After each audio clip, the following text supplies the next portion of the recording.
Who is it? The FBI. Paulie wasn't just the funny guy in The Sopranos. He was the most evil character of all. Worse than Ralphie, worse than Phil, worse than anyone else.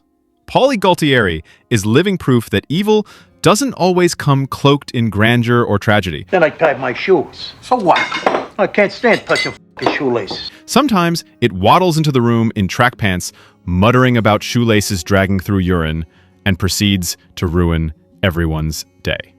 Who is it? The FBI. Come on, dickhead. Open up.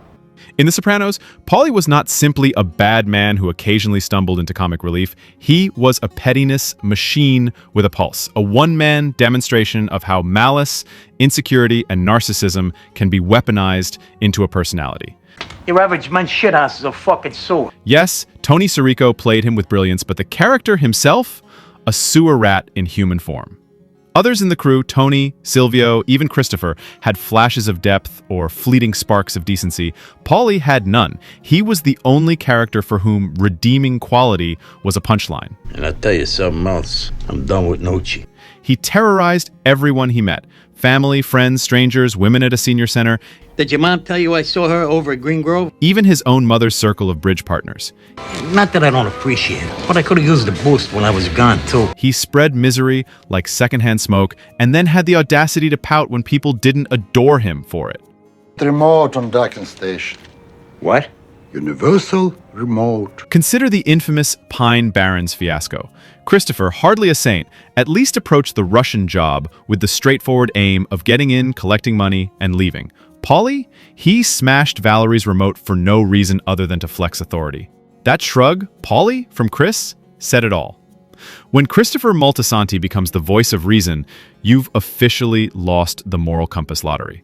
You sure I hit him at the head? Yeah, fucking positive. I don't see any more blood. The trail just ended. Paulie lived for provocation, thrived on petty chaos, and left behind messes others had to clean up. I blame that Minnie Matron. She's a malignant cunt. This was not an isolated pattern. He had a school principal beaten into the pavement simply because his mother wasn't sufficiently friendly with Paulie's mother. Where's my rolls? I don't know, Ma. He later stiffed the same women out of lunch rolls at a retirement gathering. He taxed Barone's son after his father died and threatened to kill him if he told Tony.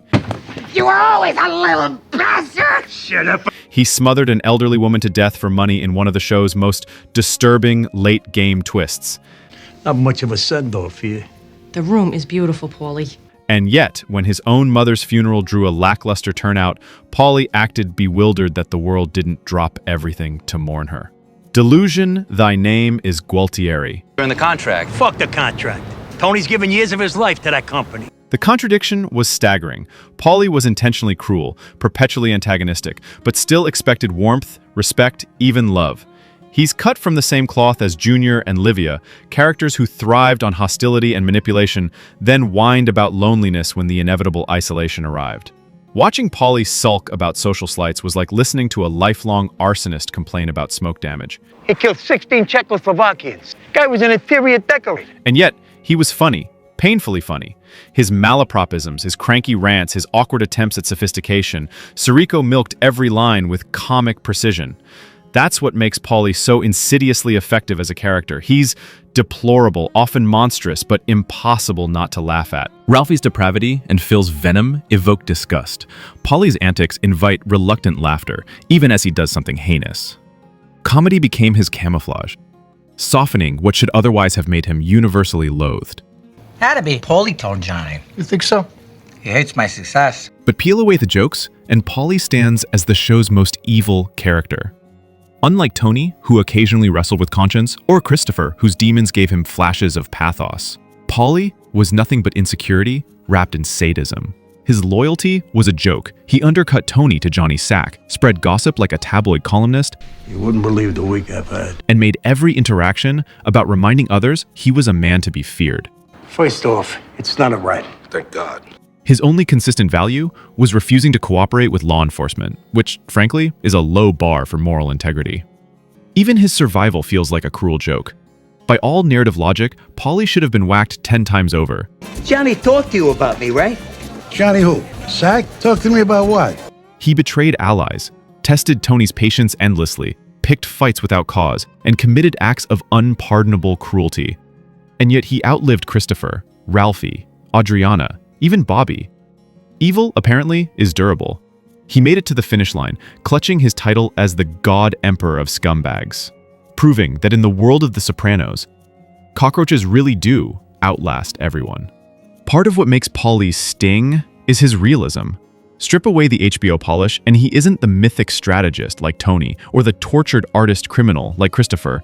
I'm no spring chicken no more. I don't want to have me dying on you, leaving you worse off than before. And I had the prostate. He's the dime-a-dozen wise guy who loiters at North Jersey strip malls, aging gracelessly, puffed up with bravado, cruel in small, unnecessary ways. $1,000 there, Paulie. I'll have the other two in a couple of days. Those wannabe mafiosi, always the loudest, always the pettiest, model themselves on Paulie, not Tony. And that is his most terrifying legacy. He is the mob archetype who actually exists in abundance. Adriana, you in there? Yeah? The moments that reveal Paulie's true nature, his petty flexing, his cruelty toward innocence, his suffocating narcissism, make him stand out as the show's most despicable creation.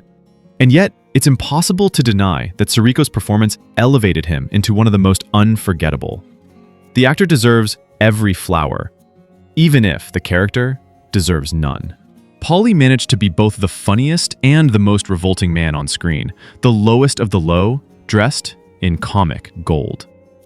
If The Sopranos were to ever grant us a spin-off, a Paulie origin story would need no moral rehabilitation. Nice, Dick. This means everything. Your faith to me. Show him rising in the mob, ratcheting up his cruelty, surviving against all odds. Be anybody flapping their gums. Let the audience watch him worm his way through betrayal after betrayal, untouched by justice, proof that evil sometimes has the thickest skin. We're off the hook on this Willy overall thing. Oh, thank God, that's fucking beautiful. Because Paulie Gualtieri, against all odds and all narrative justice, embodies the bitter truth. Villains don't always fall. Sometimes they sit at Satriale's with dirty shoelaces, cracking jokes, and they never die. Paulie never got whacked. But you can whack that subscribe button.